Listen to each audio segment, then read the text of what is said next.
ማሽን ጋር እያረረ ይስቃል አሉ። በዚህ ደስተኛ ነኝ። እንትና እኮ ናቸው።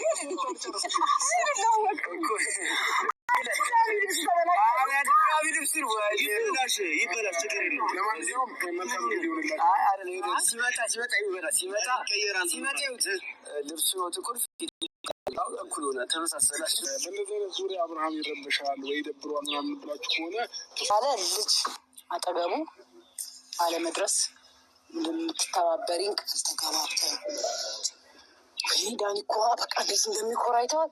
መንገድ ላይ መሽለት አይቶ ማለት ነው። በየሱ ሊታርጉ እሱ እኮ እንደዚህ እኮ የሆነ ሊታርጉ እንዳቀጠልኝ ደግሞ ተገጣጠም እንደዚህ እንዴት አድርጎ እንደናቀን ማለት በቃ ኢትሶኬ እኮ ሩታ እየገባሻ ከአንቺ አልፎ እኛ ጋር ነው የሚመጣው። አሁን እኮ እኔ እሱ ማለት ለምን እንደጠራችሁን ግልጽ አልሆነልኝም። ያሁን ይፋ ምናምን አላደረግኩትም ማለት እኔ እንደዚህ አሁን ሁሉም ሰው ልኝ ይወቅልኝ አላልኩም እንጂ ማለት በቃ ከልጅ ነገር ጥሩ ላይ ነን አሁን እና ግን ደግሞ እናንተ ለምን እንደጠራችሁ? እሺ የጠራንሽ ችግር የለውም። እኛ የጠራንሽ ዋነኛው ምክንያት ምንድን ነው? ባለፉት የተፈጠሩት ነገሮች እኛ በስሜታዊነት ብዙ ነገር ተናግረናል። አንቺም ደግሞ ስሜት የሆንሽ ብዙ ነገር ተናግረሽናል እና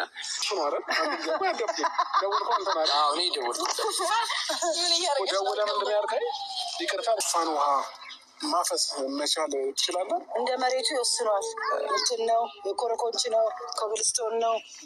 በመጀመሪያ አንተ አልደፋህም፣ ተደፍተህ ነው እንጂ አልደፋህም። ሩታ ደፍታህ እንጂ አንተ ደፍታት አይደለም።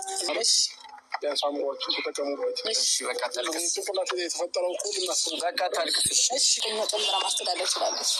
ታውቃታለህ እኮ መልስ ለምን ያስፈልጋል ነው። በነገራችን ላይ ለማንኛውም ያለ ሰው አይሆንም። ሩታ አንድ ነገር ለአንቺ ልበልሽ የሆነ ሰው ጠርቶሻል። እናንተ እንደኔ ስሜታችኋል። ዝም ብሎ እኔ ዛሬ እንደው በሳቅ ነው የገደላችኝ። እኔ የምልህ አብርሃም ቆይ ምንድን ነው ያልከው?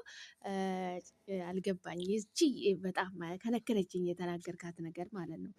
ጭንቅላታችን ላይ የብቻ የተሰጠን እንድናስብ ነው አልከው።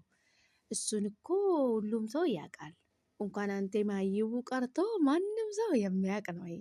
ይሄ ደግሞ አንተ መናገር አይጠበቅብህም። ምክንያቱም አንተ እየተጠቀምክ ስላልሆነ ማለት ነው። አንተ ለንፍጥ ብቻ እየተጠቀምስ ስለሆነ እንደዚህ አይነት ንግግር ከአንተ አይጠበቅም። አምሶ ሶሪ እንደዚህ አይባልም። ምክንያት አንድ ሰው እኮ ለራሱ ጥሩ ቦታ ሲሆን፣ ጥሩ ተግባር ላይ፣ ጥሩ ስራ ላይ፣ ጥሩ አስተሳሰብ ላይ፣ ጥሩ ለሰው ልጅ ክብር ሲኖር፣ ጥሩ ለሰው ልጅ አመለካከት ሲኖር፣ ሴትን የሚያስለቅስ በመልካም ነገር የሚታወቅ ሴትን ሴት ላይ የማይደርብ ትዳርን ትዳር ላይ የማይደርብ ለልጁ የሚራራ ልጁንና ሚስቱን ትቶ ሌላ ሴት ጋር የማይሄድ ኧረ ብዙ ዛሬ ስንቱን ሊደርድርልህ። እንደዚህ አይነት ንግግር ከአንተ አይጠበቅም። አምሶሪ ተሳስተሃል፣ እንደው ተሳስተሃል። እንደዚህ አይባልም አብርሃም፣ ገባክ አይደለ? እንደዚህ አይነት ላጭ የሆነ ንግግር እንኳን ከአንተ አይጠበቅም። ምክንያቱም የአንተ ጭንቅላት በንፍጥ ብቻ ስለሚታወቅ ማለት ነው። ሰው ዛት እንደዚህ አይባልም።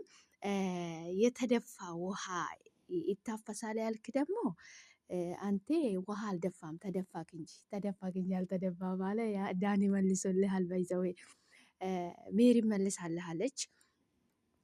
የተደፋ ውሃ ማለት ለምሳሌ አሁን አፈር ላይ የተደፋ ውሃ አይታፈስም። በጣም ቆሻሻ ቦታ የተደፋ ውሃ አይታፈስም። ንጹህ እንደዚህ ንጹህ ቦታ ላይ የወደቀ የተደፋ ውሃ ማለት ነው ይታፈሳል። በደንብ ነው የሚታፈሰው።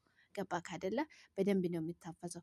አንተ የአንተ አባባል የገባኝ ሩታን አንዴ ደፍቻታለሁ መሰለኝ። ያንተ አባባል ማለት ነው።